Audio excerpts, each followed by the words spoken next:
Political economic system کیا ہے اور پوسٹ ماڈرنزم کے اس زمانے میں قرآن اس کے بارے میں کیا کہتا ہے، اسلامک اسکاتولوجی اس کے بارے میں کیا کہتی ہے، اس میں ان شاء اللہ تعالیٰ کبھی پورے لیکچرز ریکارڈ کرواؤں گا اور تفصیل سے بات کروں گا۔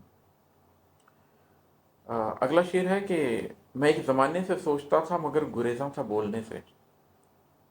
میں ایک زمانے سے سوچتا تھا مگر گریزاں تھا بولنے سے،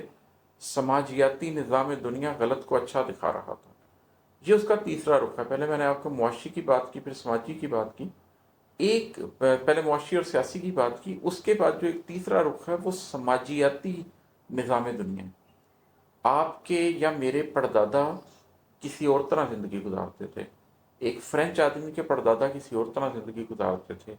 ایتھوپیا میں رہنے والے کسی شخص کے پردادا کسی اور طرح زندگی گزارتے تھے،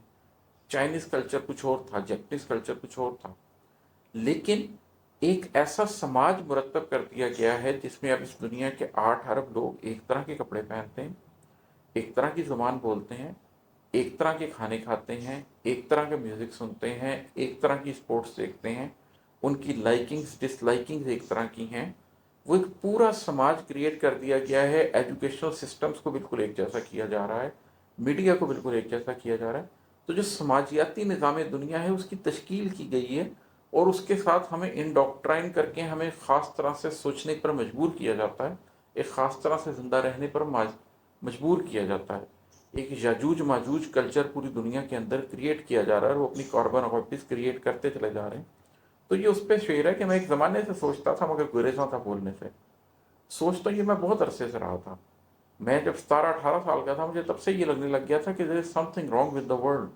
لیکن جب تک کتابیں نہیں پڑھیں، جب تک دنیا کا مشاہدہ نہیں کیا، پھر سب سے بڑی بات یہ کہ جب تک قرآن کو نہیں سمجھا، قرآن کو نہیں پڑھا، اپنی ذات کے سفر پہ نہیں لکھے، اور قرآن کیا کہہ رہا ہے اور وہ میری روح سے کس طرح بات کرتا ہے اور وہ کیسے ریزونیٹ کرتا ہے میری اندر کی کائنات سے اور میرے ارد گرد پھیلے ہوئے زمان و مکان کے اندر اس پھیلائے ہوئے اس جال سے، جب اس کی سمجھ آئی، سیاست کی سمجھ آئی، معاش کی سمجھ آئی، تو پھر آخر سماج کی بھی سمجھ آئی، اور یہ کہنے کی ہمت پیدا ہوئی کہ میں ایک زمانے سے سوچتا تھا مگر گریزاں تھا بولنے سے، سماجیاتی نظام دنیا غلط کو اچھا دکھا رہا تھا۔ اور ہے کہ کچل کے رکھ دی زمانے نو کی نئی امنگوں نے ایک نسل ہی، کچل کے رکھ دی زمانے نو کی نئی امنگوں نے ایک نسل ہی، معاشرہ سب سماجی قدروں پہ مست ہاتھی بھگا رہا تھا۔ کچھ اخلاقی اقدار تھیں جو مختلف قوموں، مختلف تہذیبوں کو حاصل تھیں،